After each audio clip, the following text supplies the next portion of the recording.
Hi folks, this is All the Fruit, and today is my 5th attempt to climb Mount Ranchan in Borneo. You might think a hill of 800 meters is not so difficult to climb, and in previous years this posed no big problem for me. But this year, 4 times already have been thwarted either by rain or by not being able to find the proper trail to the top, or by a combination of both, which is very sad because this is one of the most fruit-rich places anywhere in Borneo.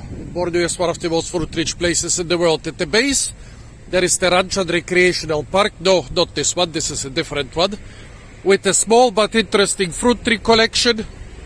Around it are a lot of local Bidayuh farms with incredibly interesting fruits. And the top has never been really locked. So it's one of the best preserved rainforest areas in all of the Kuching region. So wish me luck. I hope today I finally gonna reach the top. The top is this place, shrouded by mists right now.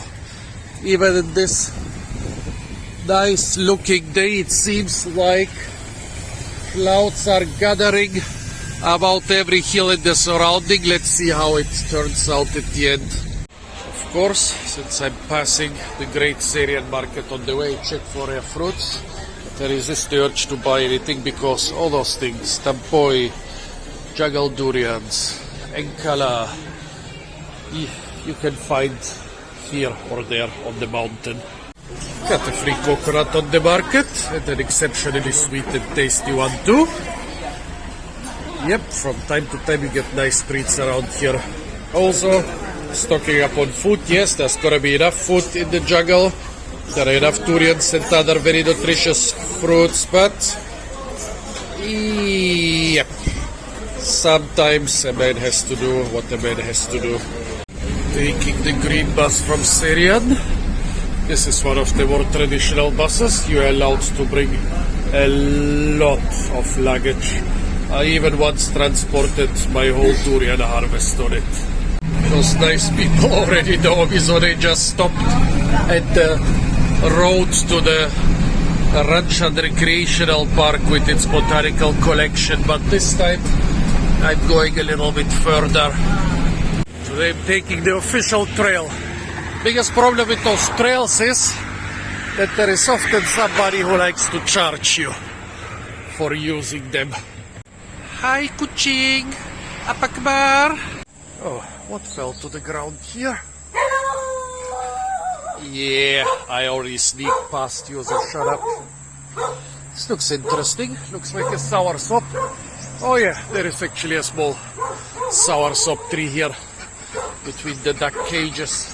This cluster of bananas has always intrigued me. The flower, the male bud looks like Borneensis.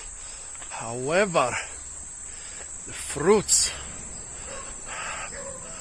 they look a lot like a cuminata, and especially look at the giant size of those fruits in the shade. Here another bunch, but no ripe ones. Still waiting for ripe ones to taste them. The people from the neighboring house say they have seeds, but I think they are a hybrid between a wild banana and one of the countless cultivated bananas around here. Here, by the way, jackfruit. That's the biggest fruit that grows on a tree. Pumpkins, modern pumpkin varieties can grow bigger, but they grow on the vine. This grows on a tree. However, around here, champedak is much more common. Champedak is tastier, much sweeter, much more aromatic, which can be a bad thing. Some people actually prefer less sweet and less aromatic. It also comes in smaller portions. The main reason people here are growing jackfruit is that champedak is a seasonal fruit, while jackfruit can be harvested basically all year round. Coconut trees, and this is Summit Lingera. Well, I must not call it torch ginger if it is not this one specific Lingera species that produces torches. And I don't see any torches, so I don't even know what to call it. Here they don't like me to call everything a ginger, because every ginger has its own ginger name. This was probably a wild banana. Don't think they would have left a banana rot at such an obvious place. Also a couple mangosteen trees. Mangosteen is in season now. And the rambutan tree. Showing them to you now because later they will be more of them, but those will be higher. Also, this looks like some urticaceae. Nettle relatives around here are very interesting because some of them produce edible fruits, and then there is also the gimpy, which I think I might have touched yesterday. Here they call it angry leaf. We found a couple gimpy trees in the deep jungle yesterday, and there were some leaves on the ground, so it's not impossible that I kicked one of them with my boot. Something touched my foot. Don't know if it was an animal or a plant, but it's itchy. Hibiscus with edible flowers and curry leaf. And here, oh, what is this? A nice big, very tasty. The name in Tamil is Tulasi. In Tamil is Turasi. Yes. Oh, thank you, boss. It's herbal and antibiotic. This must be some type of basil. So Turasi in Tamil. You're Orang Tamil. From India. No. My father is from India. Your father is from India. Now you are from here. Yeah. You have the most beautiful place for your house. Right underneath the mountain. Thank you very much for the information, mister. Yeah. So, here we have some houses where I really have to envy the people. They live right at the base of the mountain in a nice quiet place. And still it's just 100 meters to the Borneo highway. Probably the most important traffic connection in all of Borneo. The first durian trees, and already a durian lying on the ground. And also the road, I didn't show you this, but the road for the last 1 kilometer or so was lined with durian vendors on both sides. Those mountains here are extremely good for durian growing, even when all of the rest of Borneo has a shitty season. Those mountains around Ranchan, they will produce and produce a lot. A place that has been recently slashed and burned, and they planted oil palms here. Yeah, slash and burn agriculture is still very much alive in Borneo. You see how you do it. You slash down the trees, you burn them to the fertile ashes, you start your farm. When they do it for the rice paddy, they use it only for 1 year. Since they have planted oil palms, it seems to be permanent here. In the background, one of the big trees is, I think, some sort of jungle mango. The really big one is a giant stingbee tree. The giant stingbee super colonies usually settle on those trees because the bark is so smooth that the bear cannot climb them. Nowadays there are no bears anymore in this area. They have all been eaten for dinner. But the giant stingbees still prefer those trees. The trees seem to be kind of deciduous, a little bit unusual for equatorial climate, but they seem to be, a lot of them seem to be losing their leaves around now. And my friend Mr. Ringus, the giant stingbee hunter of Kampung Pichin, told me, I asked him from afar, are those flowering? He said no, they are changing their leaves. Also, please admire the new belt buckle of my parag. I'm always so embarrassed that I have just a cheap parag and a plastic sheet from a supermarket and not a nice handcrafted local ones. At least I have a nice belt for the parag, this wide. Those single fibers, they're doing a very good work, almost 2 months already, but I'm also embarrassed that I had a bottle cap as a belt buckle. Now yesterday I made a new buckle from this huge juggle seat. Now my belt is very popular with the ants. This morning I had to shake out like 1,000 tiny ants from in here. They seem to love this seat, which is also being beloved by the squirrels, by the way.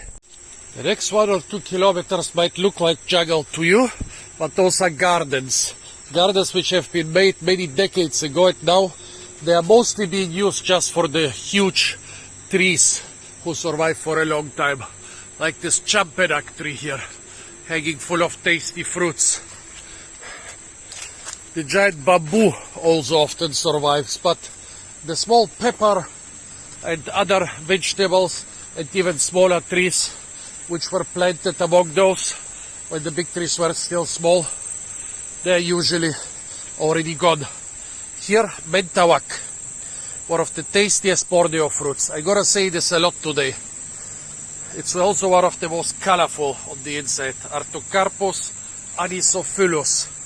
Let's see if a fruit has recently fallen, recently enough so that I would dare to eat it.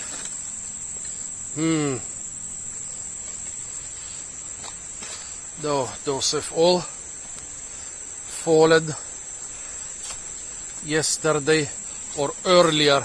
It is a pity. I love this fruit. It is amazing. And those people, yes, they do climb such trees. 20 meters of straight ball without branches. They climb those trees to get the fruits.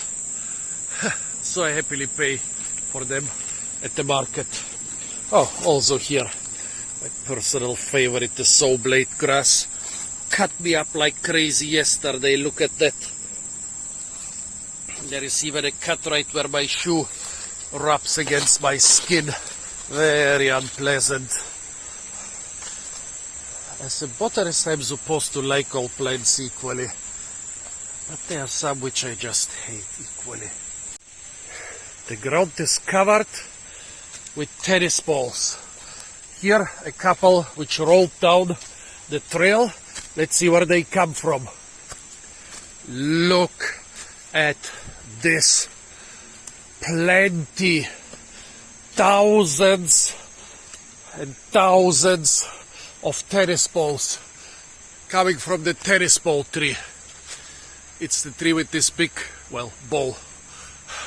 This is Asamkamantan Mangifera torquenda, one of the native mangoes of Borneo and one of the really dangerous ones. Mangoes are closely related to poison ivy. And if you don't know how to peel some of the jungle mangoes, you will feel as if you prepared and ate a bunch of poison ivy. Not so good to walk alone? Oh, you come alone? Yes, yes. Oh, okay, well, it'd be the you women. A woman is just scolding me that I want to go to the jungle alone. You don't usually do those things. Between the green tennis balls, there are purple ones. Mangosteen littering the ground. However, you know, Asamkamantan and most jungle mangoes and durians, when they fall to the ground, a large portion of them will still be good. With mangosteen, you have to get them from the tree. Where are the mangosteen trees? Champedak trees are not there. Yeah, the mangosteen tree is right behind me. I might take a stick and beat down a couple of the lower fruits, but the higher ones you have to climb the tree. Right now we are in the fruit season, so there are so many tasty things. Here is a mangosteen that fell down, still underripe. A huge trunk of a cut down tree. The jungles around here were cut down mostly in the 70s and 80s. So this trunk is probably around my age. Look at that. We have no winter here where the bacteria and fungi rest. We have no dry season when the bacteria and fungi rest.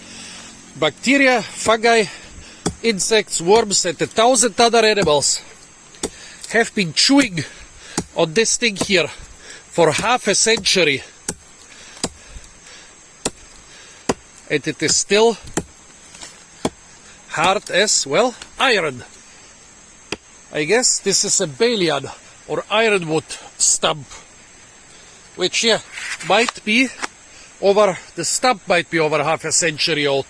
The tree itself needed many centuries to grow to this size. Oh, and in this case, the tree itself wasn't even so big. Let me remove the litter around here. In this case, if you look at the bole, it was maybe 30-40 centimeters in diameter. Here, literally, for our friends from the old colonies, we have their unit of measurements, a foot. And as you can see, the bole of the tree itself is not so much bigger than my foot, but the buttresses, they stretch over 2 meters in each direction. This one stretches almost 3 meters because it has to support it on the down-facing part of the slope, and the buttresses even branch. So a very beautiful stump, most probably from a balian tree. I'm sure a multi-million or multi-billion company got a couple $100 more from this tree, destroyed something that the jungle has created in hundreds or maybe even thousands of years. It's a pity. This one is gone. Let's preserve what's left of the Borneo jungle. And enough talking, because that's why I'm here for. Oh, wait. First thing, why did they put all those big poles around those two trees? When they do something strange in the jungle, it always has a purpose. And those don't even seem to be the first poles. Actually, they are old rotten poles around here. And poles which have been sticking out for a couple years. And poles they put in just in the last weeks. Why do you need to put poles around this tree, around this tree, around this tree, and around this tree? Here, by the way, a mangosteen on the ground, but the fruit is hard, so it will probably be not good. Are those in order to protect the trees? I don't know. Or others to put up nets to catch some specific resource like bats or birds. On this mountain and also on other mountains, I often find things I don't understand. If there is no local around to ask, I can just record them and ask on the internet. What I wanted to say, it's what we are here for. Because this mountain is so high and so steep that some of the highest areas have never been really locked. I'm not sure how much they locked over there, but there are still a lot of areas with pretty much pristine looking jungle. Here somebody cut open and ate a champedak. Cut it open, that's why it was a human. Pristine looking jungle up there. Not so many really huge fruits like in this fruit forest here, but a lot of rare jungle fruits. See this beautiful tree with the red, slightly shaggy bark, very specific bark. Up there you can see a lot of golden orbs on this tree. This is one of the tastiest Borneo fruits. It's the tampoi. And in this case, it's the yellow tampoi. The yellow should be Bacaurea macrocarpa. One is yellow, one is white, one is red. Red is usually piriformis. Yellow is usually, I think, macrocarpa, and white is edulis. This is definitely the yellow one, which I usually bought on the market. Only one aerial is still good.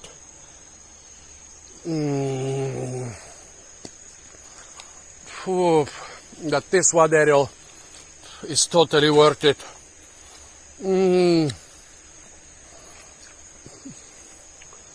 The sourness dominates, but there is enough sweetness to have a nice... the sweetness dominates, of course.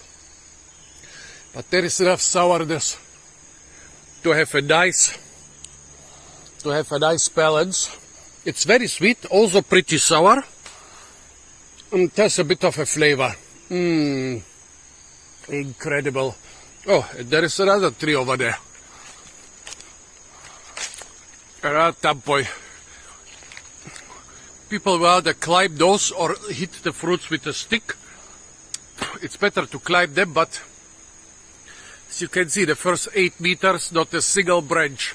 And here, by the way, a langsat tree. Those are also in season. We are now right in the fruit season, so this is what I expect when I go to a tropical fruit forest, folks. The ground is littered with the tastiest fruits in the world. You know, the fruits you find in the average Borneo fruit forest, the most boring of them are the fruits that make up the bulk, like 3/4 or even 100% of all those videos of the rarest fruits in the world. Those are the most common fruits in the Borneo rainforest, in the Borneo fruit forest.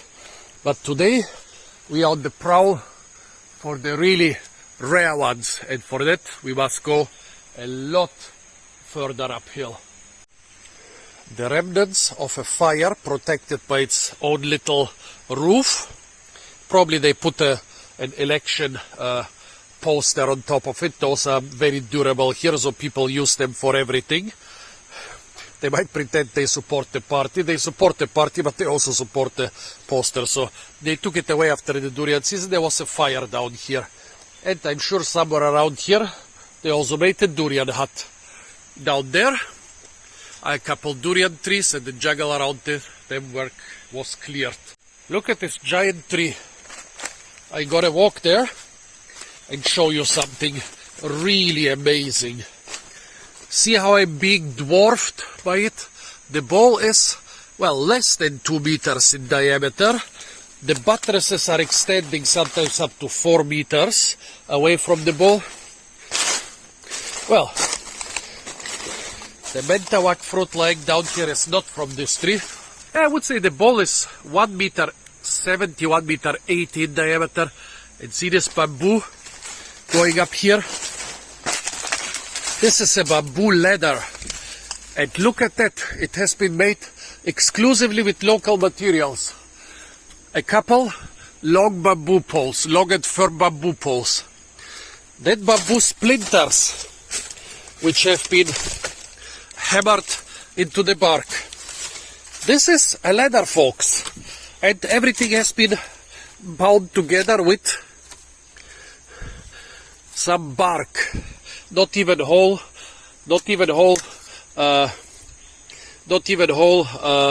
vines, but just bark.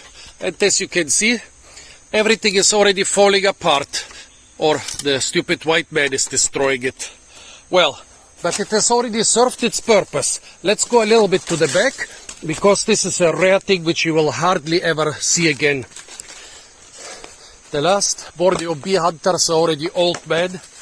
In 10 or 20 years, this art will be extinct.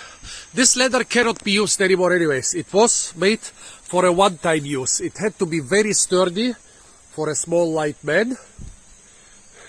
And look at that. It's going up this pole 30 meters. For 30 meters there is not a single branch. That's the giant stingbee tree. And up there, you can see right now, I can see one small giant stingbee colony. See here, right next to the ladder, there is a honeycomb. I cannot see if there are bees flying around it, basically. Okay, this was just a bamboo leaf. Be careful when you are around giant stingbees, folks. Those have evolved to protect themselves against bears and other animals. If they see you too close to their tree, thousands, tens of thousands, hundreds of thousands of those hornet-sized animals can attack you. Well, anyway, what I wanted to show you is this ladder, this bamboo ladder goes up 30 meters until it reaches the first branches.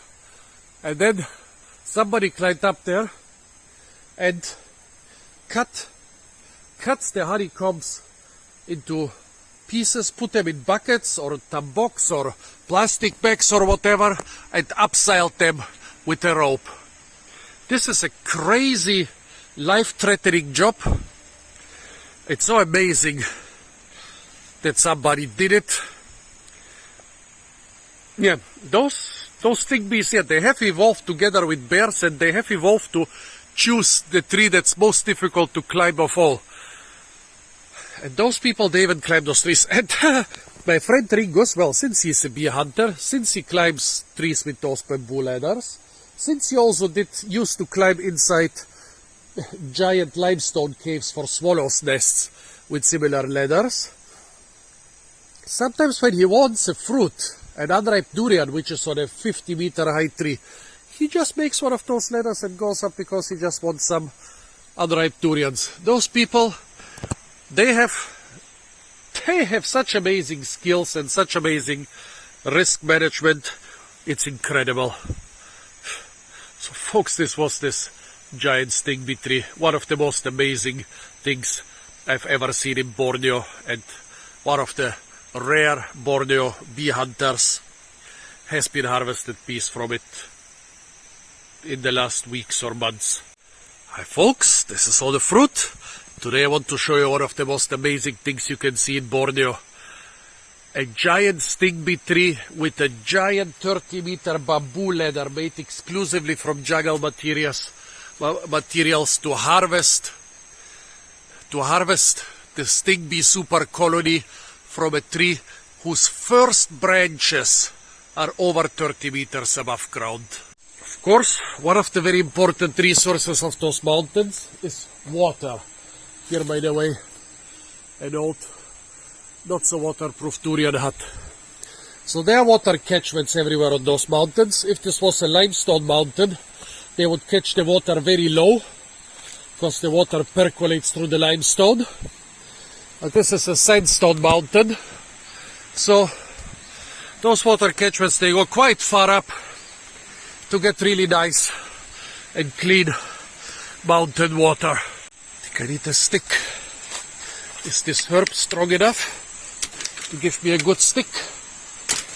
I think it is. A lot of herbs or palm leaves or so can give you a decent stick here.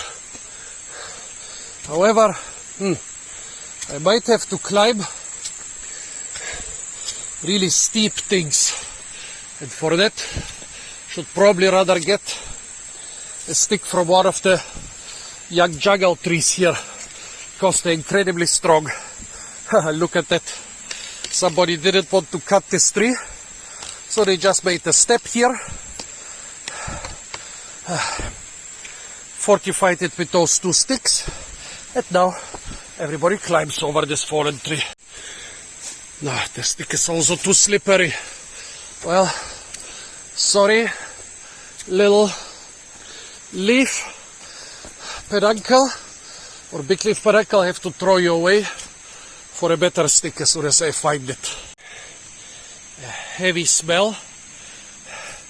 Jankol beans. Those are very popular in Southeast Asia. And here is the tree with a couple beans on it. They're incredibly smelly. Your pee smells incredibly after you, well, by incredibly I mean incredibly bad, after you eat them. And we think they are very bad for your kidneys. So I try to avoid them at any cost. Also, I asked why there are so many champedak trees everywhere when they are just a seasonal fruit that only a fraction can be used. My friends told me, well, you plant one, then the squirrels disperse the seeds, and then suddenly you have many. We never intended to plant that many. When you see a hole in the ground where somebody might fall in, always put in a stick, mark the hole. You don't want anybody to break his leg on the mountain. People here are so creative.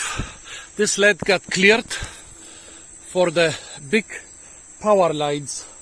Sarawak built a lot of huge dams, destroying thousands of square kilometers of jungle, but also providing electricity for millions of people. And now Of course, the area under the power lines is maintained free from trees, and somebody used it to plant a little garden here. A lot of manioc, a star fruit in the background, dragon fruit here. Or maybe this was their garden because before the land was expropriated for the electricity line. When they built the highway from Syrian to the border, the land of Ringus's family was, well, they had to sell it to the government in the 80s, and now we are in the mid-20s. Do you think they cared that they sold their land? Their land wasn't even touched by the building of this road. It was just nearby. Now, 40 years later, they are still cultivating their land and still planting new trees. It hasn't been their property officially for 40 years, but they still cultivate it. It's similar to my grandfather. 45 years of socialism in Bulgaria, and he would still walk around with us in the 80s and show us our own land and call it basically ownerless land nowadays, but still mostly harvest stuff from the old land that has been his family's 40 years ago. Talking so much. Here a tarap tree, I tried to harvest it a couple years ago. Now the fruits have fallen on the ground by themselves. Look, the ground is littered. It's the Borneo fruit season for you. One of the tastiest Borneo fruits, yes, again. Incredibly sweet, incredibly aromatic. It has a very strange, very strong, very musky flavor. Really good.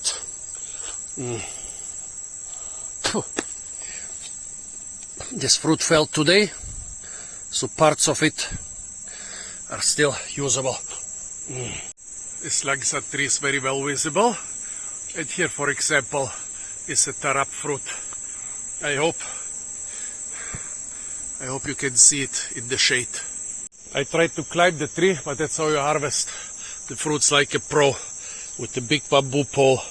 And there are three reasons they choose an old one instead of a new one.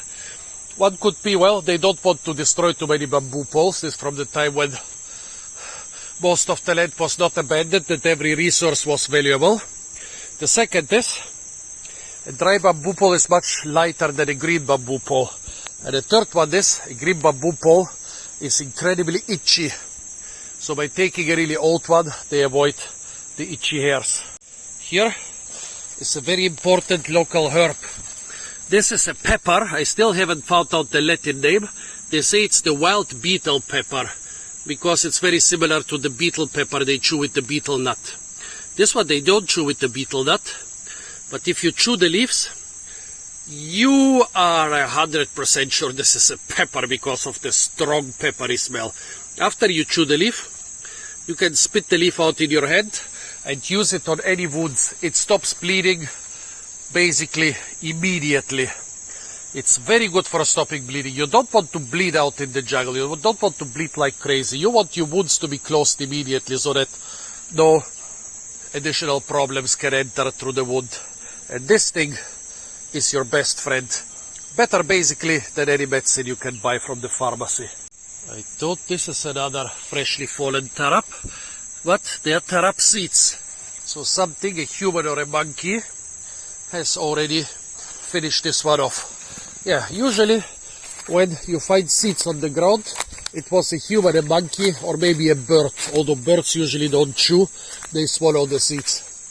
If you find the fruit chewed up on the ground and the seed is missing, it's usually a squirrel or another rodent.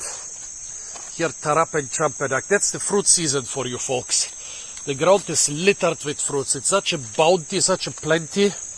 Basically, in the fruit season, survival is easy in the jungle.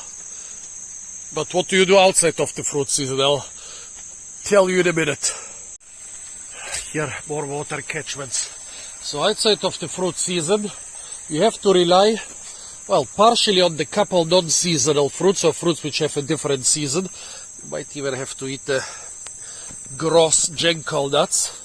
I mean, they are very nutritious and have a very strong taste. They will cover everything else. But apart from that, you have to learn how to use jungle veggies. For example, right now I don't see any gingers, but they can be very valuable food in the jungle. One of the biggest vegetables you can find in the jungle is the heart of palm. Here we have a sugar palm. You could theoretically eat the fruits of a sugar palm, but they are covered with itchy hair, so processing the fruits is not worth the trouble and the risk. In a survival situation, you don't want your hands to itch like crazy, prevent you from sleeping and from touching anything. You can also tap the sugar palm, as the name says, and get a lot of tasty sap, which you could boil down into red sugar or ferment into alcoholic drinks, although I would strongly discourage you from making alcoholic drinks in a survival situation. The best thing you can do is, if you have a parag or an axe or a chainsaw or some other big tool, to harvest the heart of this sugar palm. I did it. You need over an hour to harvest the heart of a big one and maybe just 10 minutes for a smaller one. But the heart of a big sugar palm or any other big palm can feed a sizable group of people, and even the heart of a small one will feed you. You can eat those hearts of palm raw. You can also roast them on the fire, cook them, fry them in oil, although in a survival situation you would usually lack oil. There are a lot of different palm species in the jungle, and you have to know which heart of palm is good. For example, the sago palm, which is not present here, it's present beneath the hills in the lowlands, in the swamps, will give you a lot of, oh, here by the way, Amorphophallus, the biggest bloom in the world, a young plant or a young leaf. The sago palm will give you sago worms, edible fruits, and a lot of other things, but the heart of the sago palm is not so tasty. The heart of the coconut, or the oil palm, or the sugar palm, and I think there is a durian collector somewhere up there. Yeah, sounds like a human walking through the forest. I don't think there will be very big animals so far down. Well, anyway, some hearts of palms are really tasty, others are not so tasty, so the locals don't use them. They might even be really disgusting or poisonous ones. So know your jungle palms, folks. All those sugar palms up there are harvestable. But for example, those palms down here, I don't know if they are good to eat. Here, once again, a nice, tasty sugar palms. Sugar palms. Stay away from the leaf, stay away from the fruits. Fortunately, the leaves and everything else is not spiny, so you can take the heart quite easily. And if you find the young inflorescence, and if you are in the know, you can actually tap it for a lot of tasty, sugary syrup. If you don't want to go through all the trouble of cleaning a heart of palm, oh, a nice squirrel with a bushy blonde tail. Okay. Oh, by the way, down there we have another palm, which is an interesting resource. I'm not going down there right now, but there is the wild red jungle salak. It likes swampy areas. It is incredibly spiny. You can use it as a fence, but it also produces red, tasty, sour snake fruit. So, what I wanted to show, if you are hungry, you find the giant bamboo.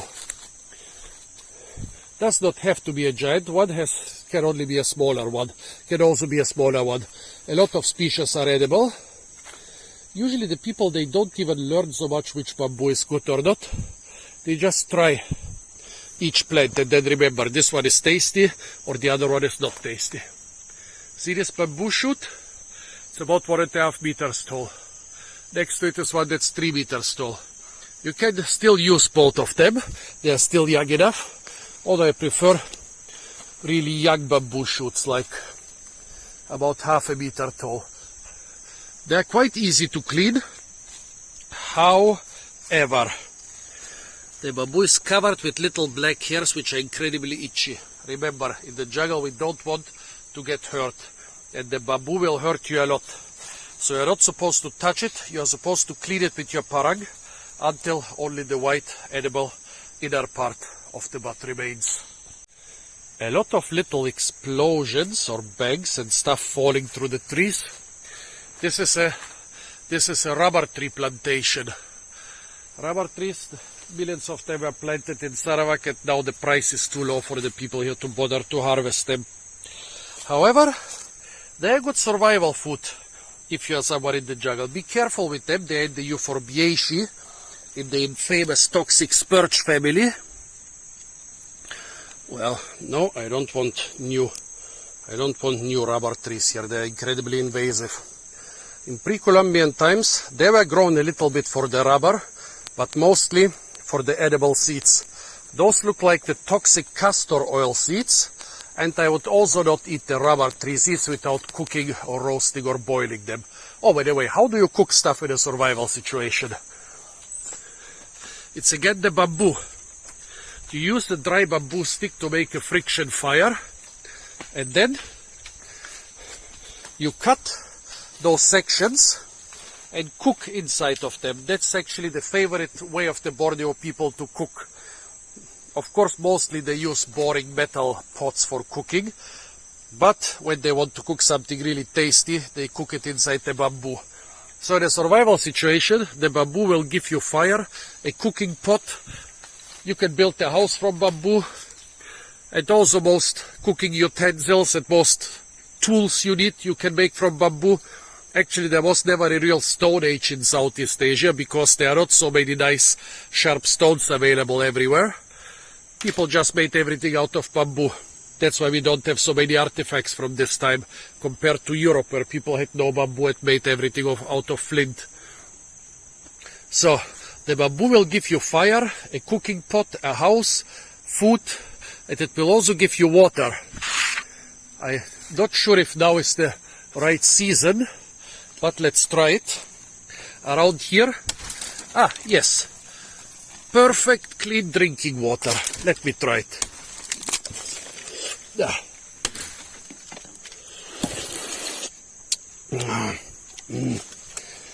Very good, clean drinking water. Yeah, bamboo, not every bamboo will give you drinking water everywhere, but basically bamboo is the... Getting a little bit scared by all those falling rubber tree fruits. Bamboo is like the one survival plant. So if you are in the jungle and need to survive, simply become a panda. I think this is some costus, ornamental species, often very tasty. But even the flower of this wild jungle species is quite nice. And here is a banana. Bananas are pioneer species. So once a tree falls, bananas grow up. And once the hole in the jungle closes again, bananas wither like those. No fruits on those, but don't despair. You can still eat every part of the banana. You can use the young leaves to wrap everything, or to make a roof, or just to make an umbrella. You can use the inside of the pseudostem. You can use, if the fruits are unripe, you can eat the flowers. And you can eat even the corm at the base. So a banana, a little bit similar to a bamboo or to a palm tree, is a real survival plant. If you know how to use it, you can get a lot more out of it than just yellow curved fruits. Jungle fix. A lot of those are disgusting or boring, but some are delicious, so eat each one. Boring, but it has big fruits. Chop them up, put them in a bamboo together with some tasty other jungle veggies, and you have a meal. The fix will add bulk and structure to your food. Other stuff will add the nutrients and the taste.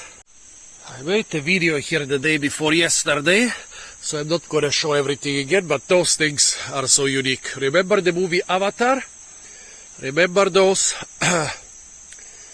psychic seeds, not psychedelic, but psychic seeds of the jungle? Well, they are basically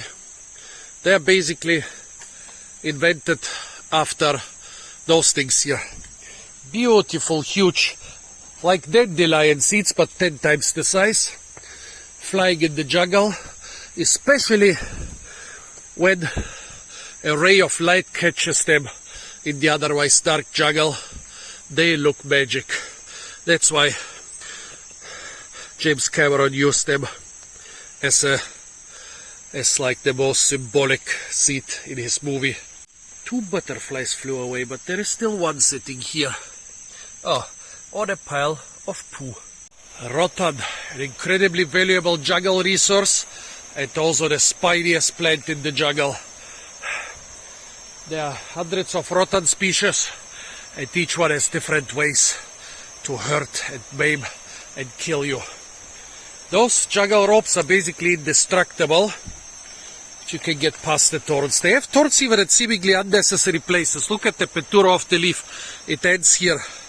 And then in this species, a fishing hook with hundreds of spines extends for about 1 more meter.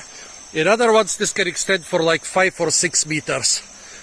Walking into an area in the jungle with rattan is madness.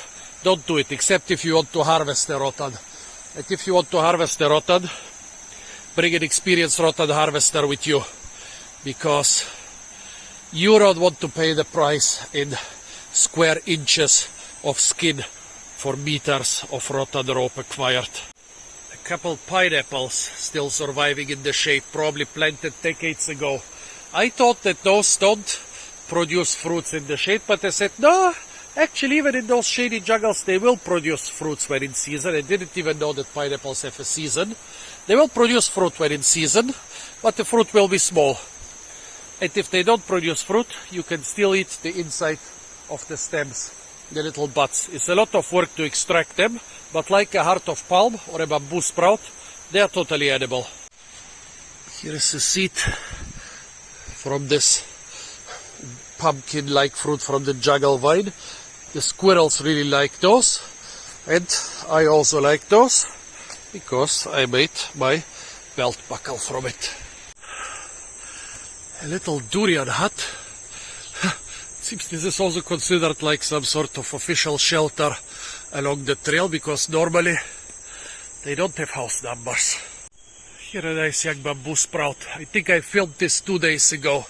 So if you find my video from 2 days ago, you can see how far it grew. I could harvest this one and that one, they are the perfect size, but I'm still full. A passion fruit relative, not edible, but you're supposed to smear it in your hair.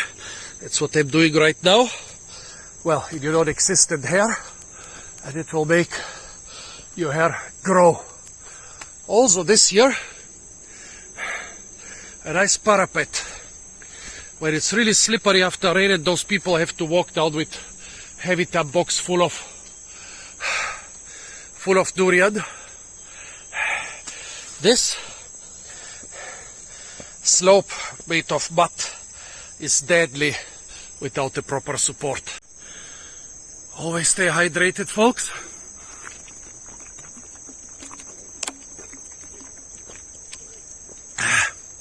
During such a level-rich jungle trip, sweating out about 3 liters of water. So no, I don't need 3 liters of water a day. I need 3 liters of water at least for the duration, for the couple hours of the jungle trip. Also, don't rely on the jungle water sources. Sometimes on a multi-day trek you have to rely on the jungle water sources, but on a day trip bring enough water. If you find safe jungle water to drink, the better. It's a big success for your foraging skills, but try not to rely on it except if you know the area very well. Like for example, when hiking in the Balkan mountains of Bulgaria, we always just take 1 bottle of water because we know there are springs everywhere. However, don't rely on your knowledge. The first multi-day trek I ever led as a teenager, as a schoolboy, I almost lost the entire group because I took them into a limestone area where there was ample water in the valleys, but no water on the slopes and on the plateaus. Finally we all made it, but still folks, if you don't know the area, always bring a lot of water. Yeah, I know it's no jungle fruit, but still it's important for jungle foraging. The fruits are not gonna help you if you don't have a reliable water source. What is this fruit? It has been squished. I cannot identify it. Are there more of it? Oh, there is one. Artocarpus lacusha. It's a jackfruit relative. Very tasty one.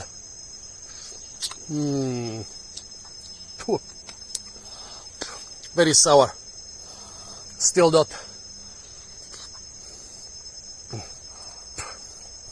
Still not very ripe. It's a very pleasant sourness, like the sourness of the lime, but eating it pure at this stage of development, or from this tree, maybe it's a sour tree, is a bit too much. Oh, those bamboo shoots which are taller than me, it's still edible. I think I showed them in the last video.